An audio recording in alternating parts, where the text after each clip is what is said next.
तो देखो ये लॉन्ग वायर है, ये लॉन्ग वायर है एंड ये सेमी सर्किल है। ये सब के वजह से हमें मैग्नेटिक फील्ड फाइंड करना है पॉइंट P पे। तो इसको मान लो B1, इसको मान लो B2 एंड इसको मान लो B3। तो B नेट जो हो जाएगा ये B1 plus B2 plus B3 हो जाएगा। अब देखो किसको हमें ऐड करना है एंड किसको हमें माइनस करना है, वो जब हम मैग्नेटिक फील्ड का डायरेक्शन फाइंड कर लेंगे तब पता चलेगा। तो B1 के लिए डायरेक्शन निकालेंगे तो इधर करंट का डायरेक्शन है, तो करंट के डायरेक्शन के इधर हम अपना थंब रखते हैं एंड ये P पॉइंट पे हमें मैग्नेटिक फील्ड फाइंड करना है तो इधर कर्ल करेंगे तो देख सकते हैं ये इनवर्ड आ रहा है। मतलब कि V1 का डायरेक्शन जो आएगा वो इनवर्ड आएगा। फिर V3 भी वायर है, तो वायर के लिए अगर ये P पॉइंट पे मैग्नेटिक फील्ड का डायरेक्शन निकालेंगे तो सिंपल करंट के डायरेक्शन में हम अपना थंब रखेंगे एंड P पॉइंट की तरफ फिंगर को कर्ल करेंगे तो ये भी इनवर्ड ही आ रहा है।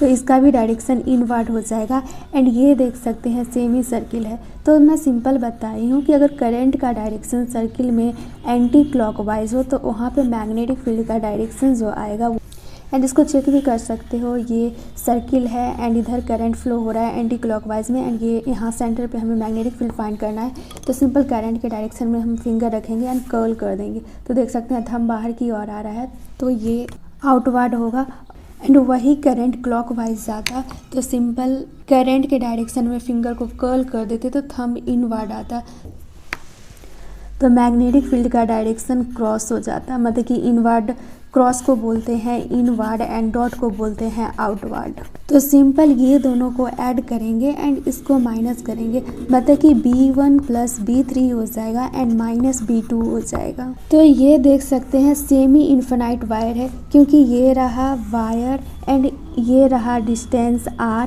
एंड इस P पॉइंट पे मैग्नेटिक फील्ड फाइंड करना है।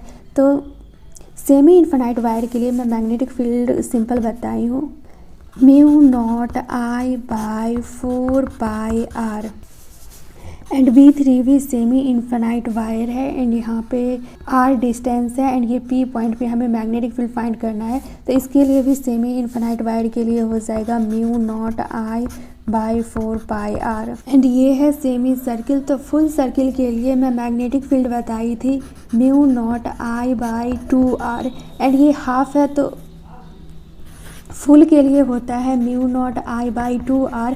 हाफ के लिए हमें फाइंड करना है तो सिंपल इसको 1/2 से मल्टीप्लाई कर देंगे। तो देखो ये दोनों को ऐड करेंगे तो ये हो जाएगा simple 2 mu naught I by 4 pi R and ये हो जाएगा mu naught I by 4R। तो इसको कट करेंगे तो ये 2 हो जाएगा तो यहाँ पे आ जाएगा mu naught I by R and ये हो जाएगा 2, ये हो जाएगा mu naught I by 4R।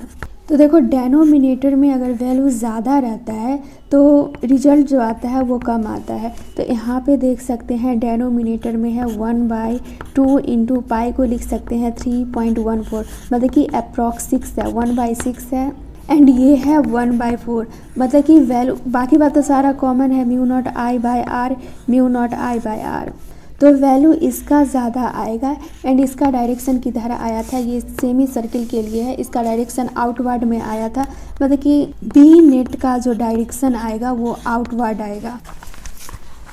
तो ऑप्शन देख सकते हैं pointed away from the page है, पॉइंटेड इनटू द पेज है। अवे वाला जो होता है ये आउटवर्ड के लिए होता है एंड इनटू द पेज जो होता है वो इनवर्ड के लिए होता है। तो ये वाला ऑप्शन रॉन्ग हो जाएगा, ये भी ऑप्शन रॉन्ग हो जाएगा। अब बचा ये दोनों, तो अब हमें कैलकुलेट करना पड़ेगा। तो देखो ये दोनों में से अगर हम देखें तो वैल्यू इसका ज़्यादा है mu naught I by 4R का।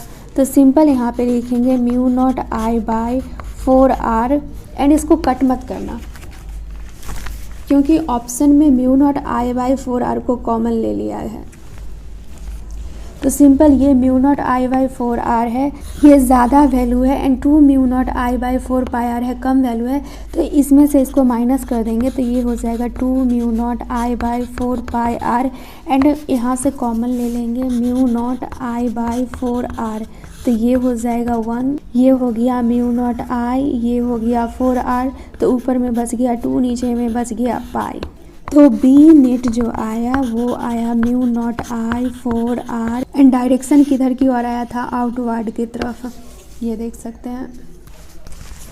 तो ये देखो mu naught I by 4r pointed away from the page, मतलब कि ये आउटवर्ड के लिए, तो ये वाला ऑप्शन सही हो जाएगा।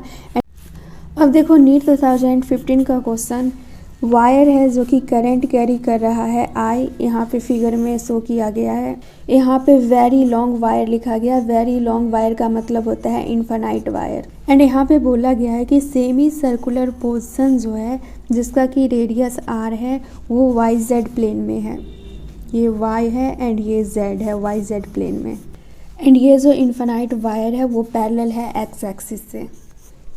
तो हमें मैग्नेटिक फील्ड फाइंड करना है इस पॉइंट पे, ओ पॉइंट पे। तो ये सब के लिए हमें ओ पॉइंट पे मैग्नेटिक फील्ड फाइंड करना है। ये है वाई जेड प्लेन में सेमी सर्कुलर।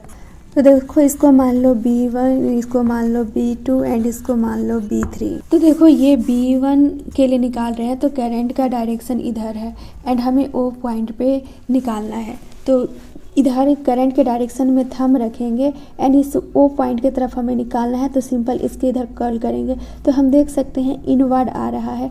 इनवर्ड आने का मतलब है कि इंडिकेट कर रहा है नीचे की ओर। तो Z ऊपर है तो माइनस जेड नीचे होगा, तो B1 जो हो जाएगा ये माइनस जेड हो जाएगा एंड माइनस जेड को क्या लिखते हैं, माइनस के कैप। एंड ये जो सेमी सर्कुलर है ये दिया गया है वाई जेड प्लेन में। तो अब B2 के लिए डायरेक्शन निकालेंगे तो सिंपल करंट के डायरेक्शन में हम अपना फिंगर रखेंगे एंड O पॉइंट पे निकालना है तो इधर कर्ल कर देंगे। तो ये ZY है, तो ये जो आया है ये एक्स एक्सिस में आया है, तो एक्स एक्सिस में वो भी इनवर्ड, बट ये जो है एक्स एक्सिस ये इनवर्ड नहीं है, आउटवर्ड है। तो इनवर्ड के लिए क्या हो जाएगा, माइनस हो जाएगा, मतलब कि माइनस आई कैप। तो B2 जो हो जाएगा ये माइनस आई कैप हो जाएगा। ये टाइप के क्वेश्चन में सिंपल प्लेन देख लेना, वाई जेड प्लेन दिया गया है तो वैल्यू एक्स एक्सिस में आएगा, एक्स एक्सिस में आएगा, इनवर्ड दिया गया है तो ये एक्स एक्सिस आउटवर्ड है तो इनवर्ड में माइनस आई कैप हो जाएगा, सिंपल है। एंड इस टाइप का क्वेश्चन 2-3 पूछा गया है PYQ में। एंड अब हमें फाइंड करना है B3 के लिए। तो सिंपल करंट के डायरेक्शन में हम अपना थंब रखेंगे एंड हमें O पे फाइंड करना है मैग्नेटिक फील्ड। तो सिंपल इधर की ओर फिंगर कर्ल करेंगे तो देख सकते हैं नीचे की ओर आ रहा है। क्रॉस का मतलब ही होता है नीचे की ओर। तो Z ऊपर है तो माइनस जेड नीचे हो जाएगा, तो यहाँ पे भी माइनस जेड हो जाएगा एंड माइनस जेड को क्या लिखते हैं, माइनस के कैप लिखते हैं। तो बस मेन काम होता है डायरेक्शन का, डायरेक्शन आ गया, अब सिंपल सबका वैल्यू लिखना है। तो देखो B नेट जो हो जाएगा वो B1 plus B2 plus B3 हो जाएगा। एंड ये भी वायर देखे तो सेमी इनफाइनाइट वायर ही है, ये वायर है एंड यहाँ पे से ये R डिस्टेंस है, इस O पॉइंट पे हमें मैग्नेटिक फील्ड फाइंड करना रहता है। तो B1 लिखेंगे तो ये हो जाएगा mu naught I by 4 pi R minus के कैप। एंड B2 लिखेंगे तो ये सेमी सर्किल है, तो सेमी सर्किल के लिए सिंपल फॉर्मूला होता है म्यू नॉट आई बाई, मतलब कि सर्किल के लिए सिंपल याद रख लेना mu naught I by 2R and semi circle है तो इसको मल्टीप्लाई कर देना 1/2 से। एंड इसका डायरेक्शन आया है माइनस आई कैप में, तो यहाँ पे सिंपल माइनस आई कैप लिख देना, फिर प्लस एंड B3 ये भी सेमी इनफाइनाइट वायर है एंड इस डिस्टेंस R डिस्टेंस दिया गया है एंड ये O पॉइंट पे हमें मैग्नेटिक फील्ड फाइंड करना है, तो यहाँ पे भी लिखेंगे mu naught I by 4 pi R and इसका डायरेक्शन है के कैप में, तो यहाँ पे लिखेंगे माइनस के कैप। तो देखो अब इसको आसानी से सॉल्व कर सकते हैं, ये माइनस के है तो इधर हो जाएगा minus mu naught I by 4 pi R, ये है प्लस एंड ये है माइनस तो इधर भी हो जाएगा minus mu naught I by 4R and ये के कैप है तो यहाँ पे के कैप लिख देना, ये आई कैप है तो यहाँ पे आई कैप लिख देंगे, ये प्लस है ये माइनस है तो इधर भी माइनस हो जाएगा एंड ये हो जाएगा mu naught I by 4 pi R and ये के कैप यहाँ पे आ जाएगा। अब ऑप्शन में देख सकते हैं सब में mu naught I by 4 pi R को कॉमन लिया गया है, तो देखो सब में mu naught I by 4 pi R common है एंड कैलकुलेशन इजी करने के लिए माइनस को बाहर ले लेंगे, तो ये हो जाएगा के कैप एंड यहाँ पे हम माइनस की जगह पॉजिटिव लिखेंगे एंड यहाँ पे देख सकते हैं पाई कॉमन लिए हैं बट यहाँ पे कोई भी पाई नहीं है, तो ऊपर में पाई से मल्टीप्लाई कर देंगे एंड माइनस को बाहर लिए हैं, तो ये हो जाएगा पॉजिटिव के कैप। तो देखो सिंपल क्या करेंगे, minus mu naught I by 4 pi R हो गया, ये के है एंड ये के है, तो दोनों ऐड हो जाएगा, तो ये हो जाएगा 2 के कैप एंड ये हो जाएगा प्लस आई कैप। तो देखो आंसर आया है, ये है 2 के कैप, ये है पाई आई कैप, ये हो गया minus mu naught I by 4 pi R, तो ये राइट हो जाएगा। तो देखो जैसे यहाँ पे बताई हूँ, क्रॉस का मतलब होता है डाउन, मतलब कि नीचे की ओर। तो देखो यहाँ पे भी ऑप्शन दिया गया है डाउन एंड अप का, तो यहाँ पे डाउन का मतलब है क्रॉस का साइन एंड अप का मतलब है आउटवर्ड का साइन।